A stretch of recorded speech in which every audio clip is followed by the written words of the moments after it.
kulanti wacan daawadayaasha sharafta leh ee ku xiran janalkan Shabeellaha TV ku soo dhawaada mar kale iyo muuqaal cusub. Dhacdooyinka dunidu waa isdaba joog, markasta waxaa suurtagal ah inay dhagahaaga ay soo gaaraan dhacdooyinka cusub dhagahaaga misna kuugu reeba yaab iyo amakaag. Ragga ku nool magaalada Wajeer ayaa xilligan ka cabanaya dumarka ku nool magaaladaasi Wajeer, gaar ahaan gabdhaha la guursanayo oo ragga ku siro gabarnimo ayagoo aanan gabar bigra ah aanan ahayn. Muuqaal uu baahiyay telefishinka caalamiga ah ee RTN ayaa lagu soo bandhigay haweeney sharaxaysa arintaas iyo rag badan oo arintaas ka cabanaya. Ragga ku nool magaaladan ayaa sheegay inay haween badan oo gabarnimo lagu guursaday markii la guursanayay kadib aanan lagu arag calaamadihii gabadhnimadii lagu guursaday. mid ka mid ah haweenka ku nool magaalada Wajeer oo ah marwo hadda la qabo oo 3 caruur haysato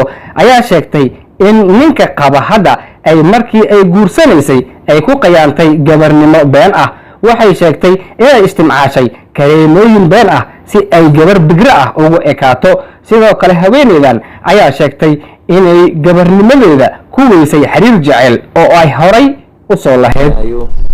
loo isticmaalo ay jirto oo xubinka taranka lagu yareeyo si gabadha ayada habeenkii la soo gelinayo ugu muuqato inay qof aan weligeed la isticmaalin. marka arinta ayada maxad ka dhiilahay beenaynaysa misana anadu waa taas oo jirta arin waa muddo 2 sano ay socotay sanooyin sano u socday sanooyin sida ay socday waana runtaas oo jirta miyay u muuqanayaa inuu maaragtay yahay qof oo sidiisii hore ku soo laabtay oo kaleeto habeenku u horeysay waa u maleynay gabadho sidii hore leeyahay oo laan marka habeenka ugu hore wuxuu u maleyn karaa in maaragtay wixii dhan ay sidooda iska yihiin dhowr sano ama waa gartay waana dhacday waa sidaan gabdhoonahana inta meel ilan lagu haysto marna sidaas darteed ayaan u sameeynaynaa arintaas. rag kale ayaa ninka ayaga gabadhii u guursaday la soo isticmaalay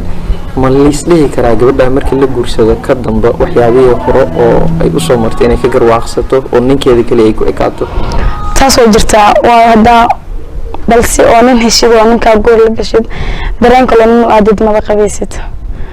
ku qarkooda iska sameeynaa jirta. inkastoo gabdhaha Soomaaliyeed ay dhamaantood isku mid ahayn, waxaa jira gabdho wanaagsan oo jirkooda astura gabarnimadoodana ilaashada, balse waxaa jira rag badan oo ku nool magaalada Wajeer oo haatan cabsi xoogan ka qaba guurka ayagoo ka cabsanaya in haddii ay guursadaan gabar ay ku noqoto gabar aan bigra ahayn. waxa way maamooyinka maama sacnaysa jirta naagaha kama buulo joogada camal maama sacnaysa jirta gabdhaha oo maamooyinkan waayelkan noqono dhaxda gabdhaha sacnaysa gabdhaha qashanka iyo qurunka iyo ka soo daaysa la dhaha laakiin maamada idaha waxyaalo kalena way hagaajisaa way soo islaantaa hadda markay isla fikireen meesha la soo hagaajina oo la soo dhaqay kula adigu ay israacdeen gudaha la gashay saan hoos iski walax lagu soo hagaajiyo waa la soo qodbay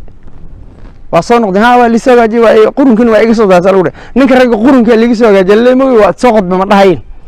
taas horeen oo aragnay يعني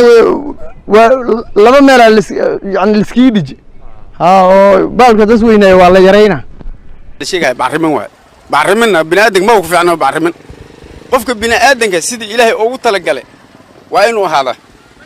هدو سيدي واحد السجن لفدش أسبت بدله oo saarifta aad wayse hadii la fadaada waxa way wax kala ku gala. waad ku mahadsan tahay daawashada aad daawatay muuqaalkan. fadlan muuqaalka like saar, sidoo kalena fikirkaaga qaybta hoose ee commentiga inoogu reeb. haddii ay tahay markii kuugu horeysay ee aad soo booqato janalkan Shabeellaha TV, waxaan si xushmad leh kaaga codsanayaa inaad janalka subscribe aad saarato furatana gambaleelka si ay kuu soo gaaraan barnaamijyada warbixinada iyo wararka degdega ah ee aan halkan ku soo baahiyo. mahadsanid.